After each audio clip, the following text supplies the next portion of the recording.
Shalom, shalom. First and foremost, I'm going to give all praise, honor, and glory to Yahweh, Ba'ashem Yahushai, Ba'ashem Kapadash. Double honors to my elders and apostles of Great Millstone, who rule well, teach well, being great example to us, our brothers, and peace and blessings to the overall elect. Lord willing, we be a part of that number. All right, I'm the brother Quadar from the Jimmy Bench, Chicago. Come back another video. This video is going to be a response to Dr.Peter Gentry, talking about polygamy. So I'm going to play the video. I'm going to play it from my second phone. All right, because when you screen record and play a video at the same time, you can hardly hear it, from the phone you're recording from, so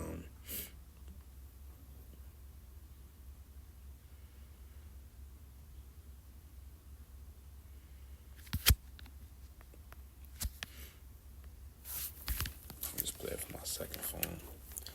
Wanted to leave it up there.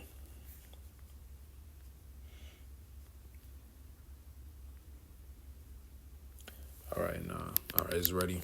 I'm gonna basically go into what he says and basically correct what he's saying, because this guy's unlearned, man. All right, so I'm gonna play this video. People look at the Bible and they see cases of polygamy. They're not distinguishing between what God commands from the history of how he treated his people and how his people treated him. And his people were not faithful. God is the one who designs marriage. God is the one who invents marriage. Marriage is not something invented by humans. God is the one who gives the first woman to the first man. God is the one who presides over that marriage ceremony. And then when Moses tells us this, he makes a comment. Therefore, a man shall leave his father and mother and cling to his wife in the singular, and the two shall be one flesh. So that's God's standard. That's what the Bible is teaching. We should distinguish that from the Bible as a divine history of God's relationships with his people. These relationships are called covenants. A covenant is like a marriage where two parties make a commitment to be devoted to each other, to be loyal, to be faithful. We see that God creates that kind of a relationship with Adam and Eve, but they are disloyal. They do not believe his word. They do not obey him, and they plunge humanity into chaos and evil. God makes a new start with Noah, and then that also goes down the tubes.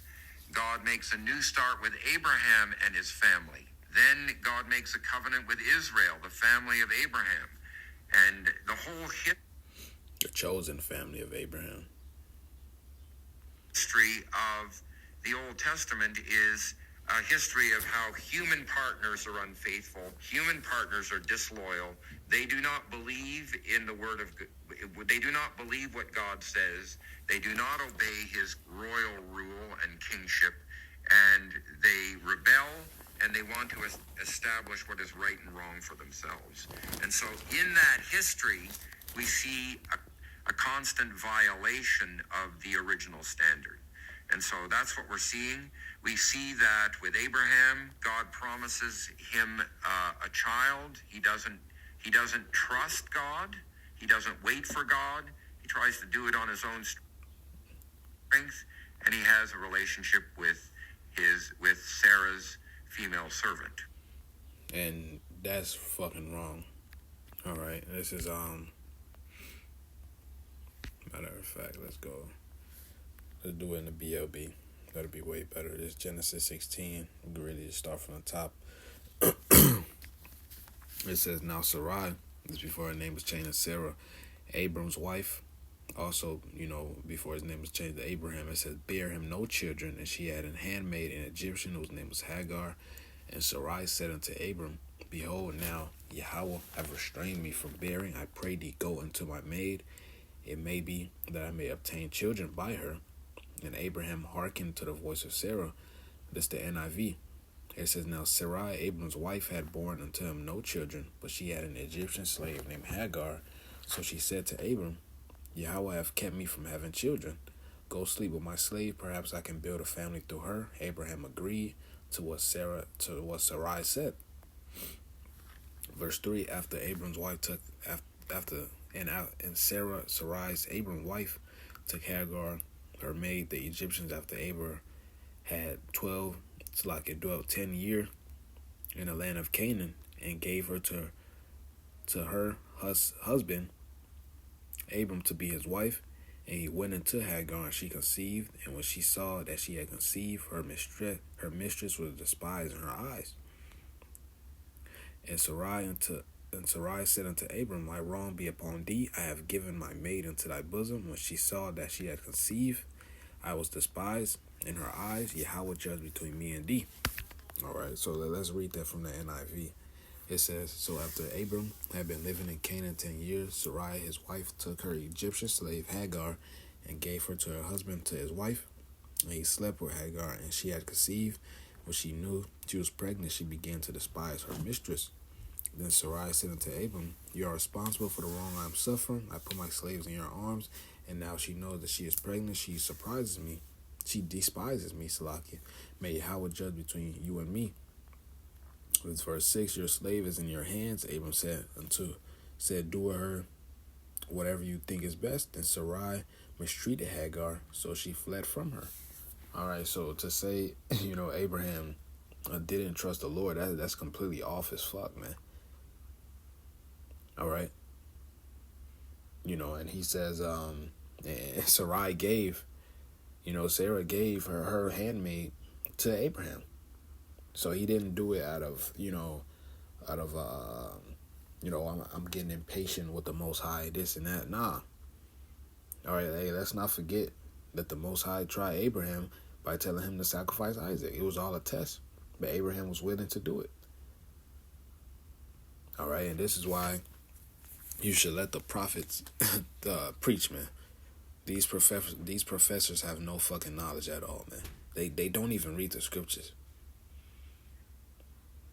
All right, let's continue with this. Listen to this madness you spewing, man. Jacob also has 2 wives. Is that a wonderful relationship? No, it's not a wonderful relationship. The Bible is showing that this brings in all kinds of trouble. In the book of Judges, it tells us that these judges had many wives. Why? Because they were aspiring to be king. So most people in the ancient Near East only had one wife. Only kings could afford to have many wives. So when you read the Bible is not promoting polygamy. It's showing us that only royal figures had many wives. And it's also showing us that this is not ideal, that this caused all kinds of difficulty and hardship and trouble and the fighting among the wives and it's not a satisfactory relationship. We see that in the case of David. Nathan the prophet came to him and spoke to him and gave a parable about a guy who had many sheep and a poor man who had only one sheep. And when someone came and he had to show hospitality, instead of slaughtering one of his many sheep, he stole the one sheep that this poor man had. And all that is saying is you have many wives and still you're not satisfied. So it shows that having many wives is not a satisfactory relationship. You have many wives and you're not satisfied, and you See, this guy's completely off, man. All right, hey, David committed adultery. All right, and the Lord put the spirit on Nathan to give him that parable. All right, saying you have many wives, but you took this man's wife, because David committed adultery. All right, the Lord told David, if you wanted more wives, I would have given you more. All right, but David had the lust for Bathsheba, man, because he seen her, all right, publicly, he seen her naked washing herself. So he had that lust for her. All right, but, to say a man with multiple wives is unhappy, nah, that shit is off. All right, that's actually on point. All right, a wife is a helpmeet, man. A man handling things outside, of his home. All right, his wife was taking care of the house. Hey, that's a help, man.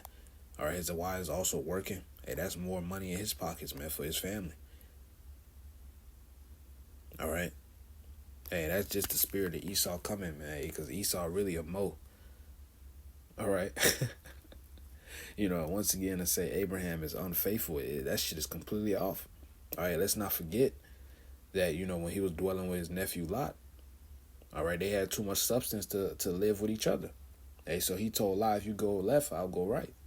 All right, and Lot, all right, went towards Sodom and Gomorrah, and Abraham went another direction. All right, and he didn't even know where he was going, but he trusted Yahweh Bashim Al Shai, and he got led to the promised land, man. All right.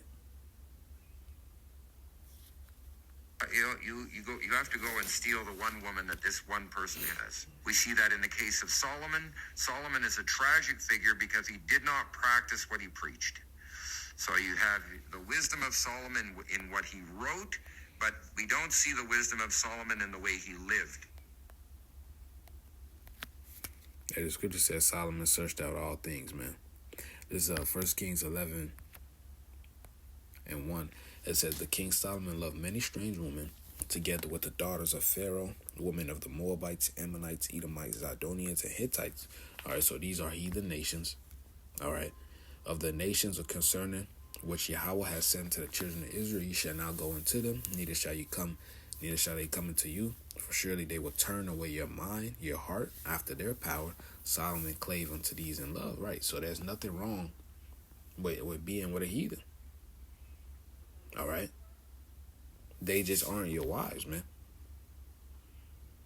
All right, so, hey, what this guy is saying is off.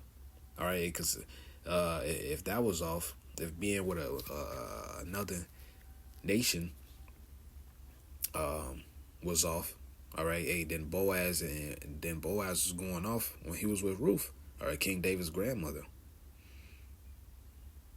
All right. Hey, and we aren't to marry these other nations, man. It's verse 3, it's 1 Kings 11 and 3. He had 700 wives, princesses, and 300 concubines, and his wives turned away his heart. All right, it says he turned away his heart. All right, for it came to pass when Solomon was old. Keyword, he was old. That his wives turned away his mind after other powers, and his heart was not perfect with Yahweh his God, as was the heart of David his father, man.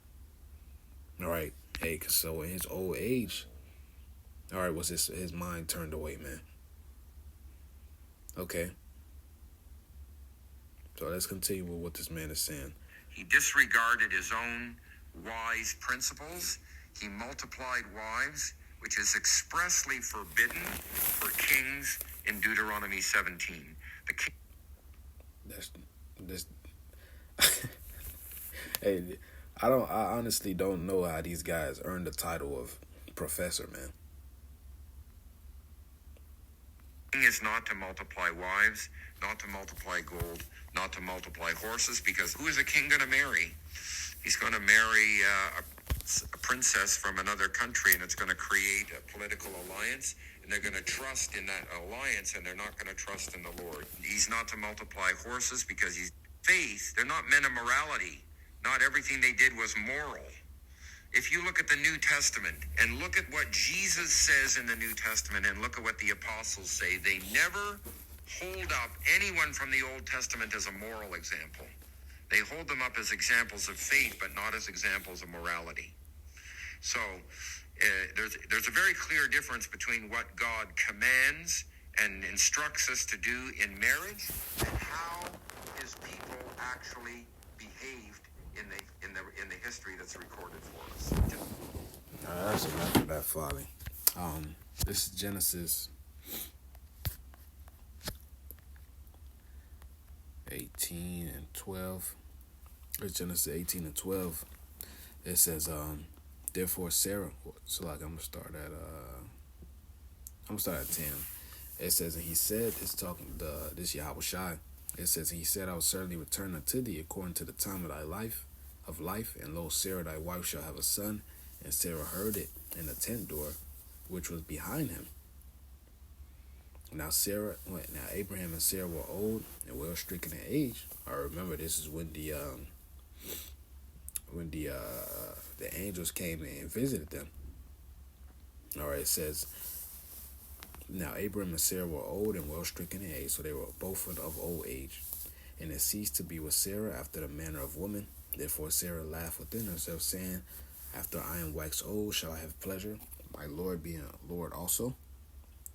And Yahweh said unto Abraham, Wherefore did Sarah laugh, saying, Shall I of surety bear a child which I am old? Is anything too hard for Yahweh? At the time appointed, I will return unto thee, according to the time of life, and Sarah shall have a son. Then Sarah denied, saying, I laughed not, for she was afraid. He said, Nay, but thou didst laugh. So he said, yeah, you did laugh. All right, because she ain't believe it. All right. She couldn't process how she would have a child at that old age, man. All right. Hey, but Abraham always believed, man. All right. Constantly in the scripture, the Most High told Abraham that kings will come out of him. All right. His seed shall be as the sand of the sea. Okay. Abraham was a faithful man. All right. This is Exodus 21:10. It says, And if he take him another wife, meaning if a man take another wife, her food, her raiment, and her duty of marriage shall not be diminished, right? So her food, her clothes, or her duty of marriage, so sex should not be diminished. And if he do not these three unto her, then she shall go out free without money. All right. Hey, so if you get you another wife, all right, you're supposed to be able to take care of her. All right. And the men of the ancient time, they had that substance to take care of them. All right, plain and simple. All right, so what this dude, Pastor Gentry, it's like I said, Pastor Gentry, Dr.Peter Gentry, is saying is completely wrong, man. All right, so that was all for the video. I pray it was edifying. I want to give all praise, honor, and glory to Yahweh, by Hashem Yahushai, by Hashem Kakodash. That one is to the apostles and the elders, great millstone. Peace and blessings to the full leg. Lord willing, would be a part of that number. Shalom. Kwame Asherala.